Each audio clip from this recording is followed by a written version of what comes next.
Lundi 26 septembre 2022, mesdames et messieurs, bonsoir.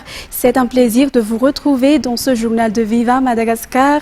Je vous invite également à le suivre jusqu'à son terme. Tout de suite, dans les informations de ce jour. Selon le ministre de l'Énergie et des Hydrocarbures, des stations-service ont été déjà fermées en raison de la présence de carburants additionnés à du pétrole. Que ce soit le gasoil ou l'essence, ils ont tous été mélangés avec ce produit. Les malfaiteurs utilisent de l'acide sulfurique pour enlever la couleur rouge du pétrole, selon toujours les explications. Fanjesena Mireille et Bras Denilson. Le gouvernement condamnera quiconque impliqué dans l'affaire de carburant frilaté. Tous ceux qui sont impliqués dans cette affaire ainsi que leurs complices seront sanctionnés. Selon les explications, les malfaiteurs ajoutent au gazole ou à l'essence du pétrole. Et afin d'éliminer complètement la couleur rouge de pétrole, ils se servent de l'acide sulfurique, selon Angie Ramarsan, ministre de l'Énergie et des Hydrocarbures, qui précise que l'effectif des contrôles auprès de l'OMH n'est pas suffisant. Toutefois, les contrôles des stations-service seront renforcés selon ces explications. Les enquêtes menées par le gouvernement concernant cette affaire se poursuivent, a-t-il conclu. Le PP Manarapench de Mahab, commune d'Andouaran Foot, a été vandalisé. Selon les gardiens du lieu, il s'agirait d'un acte intentionnel. D'ailleurs, les travaux au sein de cette école publique entraient dans la phase de finalisation avant son ouverture. Radra Mananzatouf et Anzara Ratonarvelu. Il était aux environs de 3 heures du matin lorsque le vigile de cette EPP Manarapench de Mahab, Andouaran Foot, a vu 3 individus en train de briser les fenêtres de cet établissement dont les travaux sont en cours de finalisation. Ces derniers se sont enfuis après leur forfait. Fruit d'un financement direct de l'État malgache à travers la région Analamang, cette école primaire publique est la seule de son genre dans les environs. Pourtant, d'après le maire, ce n'est pas la seule qui a subi un tel acte de vandalisme. En effet, d'autres infrastructures érigées par l'État ont subi pareil traitement.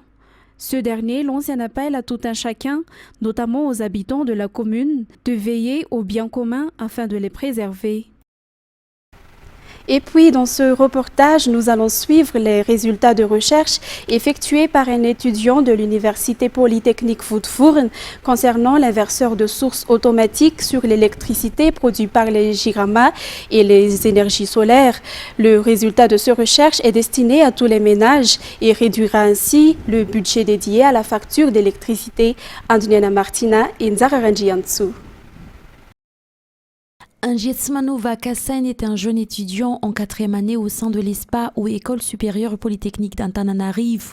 C'est lui qui a créé cet inverseur de source automatique, unique et hors du commun. Il a combiné dans cette étude l'électricité produite par la Jirama et les panneaux photovoltaïques avec comme conséquence aucune panne de courant lors de la transformation de ces deux énergies. Le principal objectif de ces recherches est la réduction de la facture d'électricité selon l'étudiant. Tout foyer peut utiliser cet inverseur, même si celui-ci utilise des panneaux solaires ou des groupes électrogènes. Mais avant son installation, il faut déterminer les charges de chaque appareil électrique. Cette recherche est une solution efficace face aux pannes fréquentes de courant. Pourtant, selon la déclaration de Kassain, l'accès à l'inverseur de source automatique dépend du pouvoir d'achat de chaque ménage. Ensuite, les 500 milliards d'ariars destinés à aider le Jirama dans la loi de finances rectificative ont tous été déjà dépensés. Dans le cadre d'un partenariat avec l'État malagasy, le gouvernement coréen a officialisé aujourd'hui son soutien pour le financement de la construction de 2 stations, l'une à Tananor et l'autre à Bouibar. Fanjesena Mireille et Bras Denilson.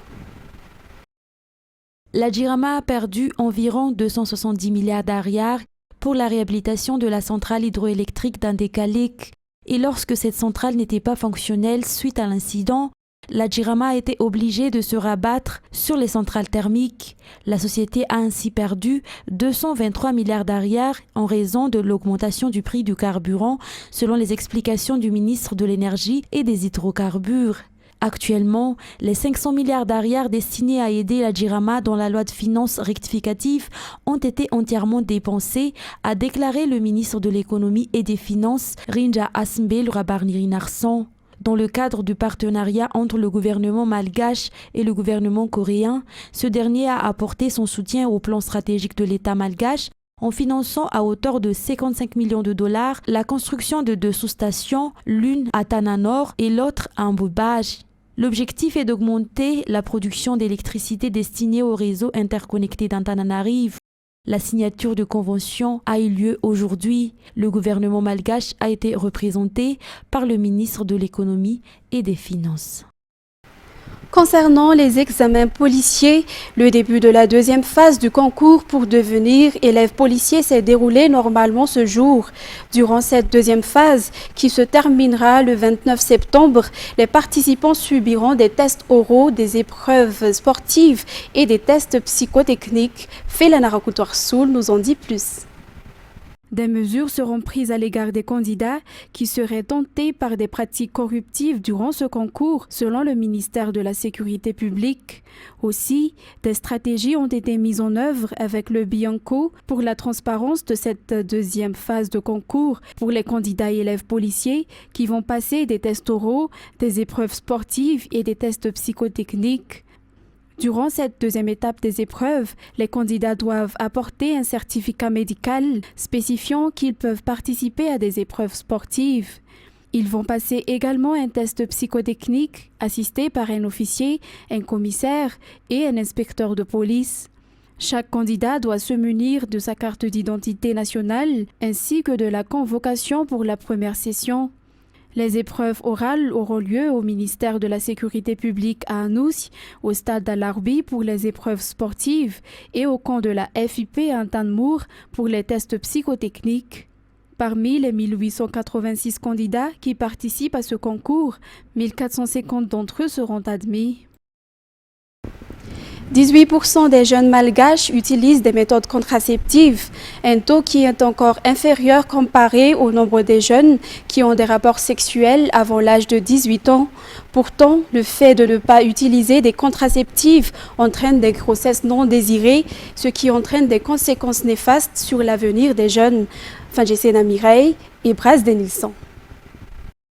Le taux des jeunes qui utilisent des méthodes contraceptives est encore inférieur à 20% en Madagascar. Toutefois, 30% des jeunes malgaches accouchent de leur premier bébé avant l'âge de 18 ans.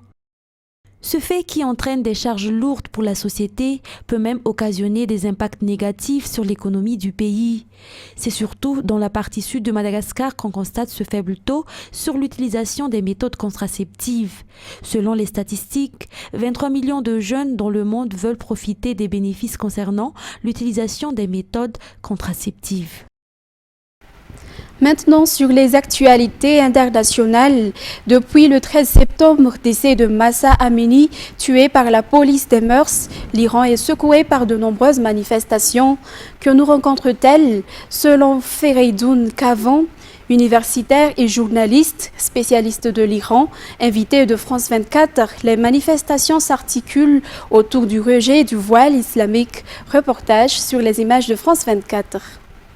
C'est très difficile de parler donc du renversement futur ou prochain à courte durée de la République islamique, mais on peut dire que c'était un tournant. Ces manifestations peuvent être considérées comme un grand tournant, non seulement en Iran, mais aussi au Moyen-Orient et d'une manière générale dans le monde musulman. C'est la première fois après la révolution islamique que des manifestations, en dehors de quelques petites manifestations juste il y a 43 ans. Mais aujourd'hui, on peut dire les manifestations s'articulent autour du rejet du voile islamique. Et c'est un tournant parce que, ne l'oublions pas, le hijab, le voile islamique, est considéré par le régime comme un des piliers de la République islamique. Il y a en fait deux piliers principaux pour ce régime, le voile islamique et la lutte contre l'Occident, ou plutôt plus exactement l'anti-américanisme. À 45 ans, Giorgia Meloni est la leader du parti d'extrême droite Fratelli d'Italia, favorite des sondages pour succéder à Mario Draghi lors des élections législatives dimanche et devenir ainsi la première femme première ministre en Italie. France 24.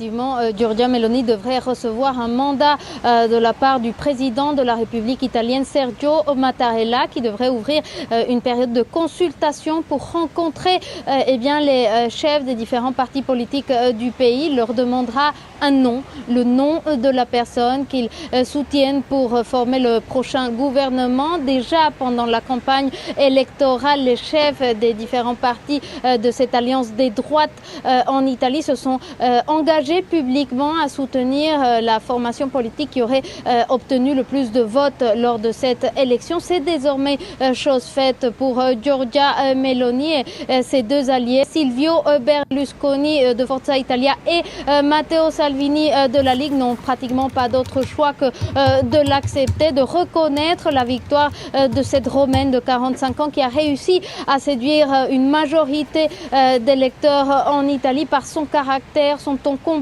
Elle a tiré clairement profit du fait d'être restée à l'opposition, de ne pas avoir soutenu le gouvernement d'union nationale de Mario Draghi. Elle a réussi de cette façon à capter le mécontentement de nombreux Italiens qui souffrent cette crise post-Covid et elle se retrouve donc aujourd'hui aux portes du pouvoir ici en Italie.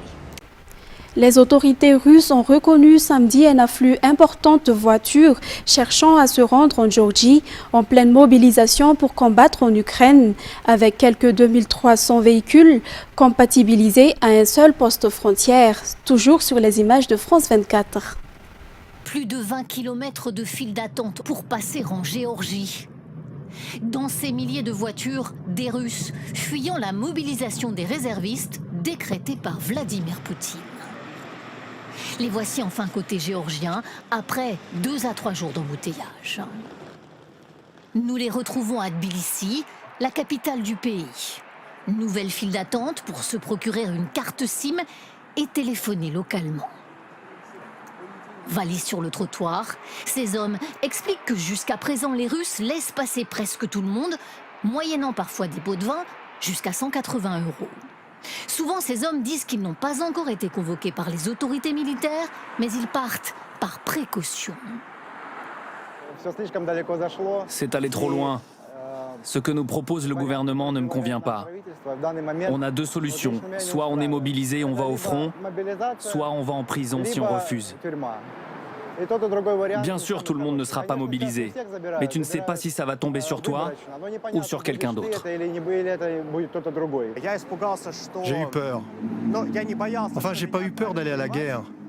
J'ai peur que la situation en Russie se dégrade, qu'il n'y ait plus du tout d'emploi, par exemple.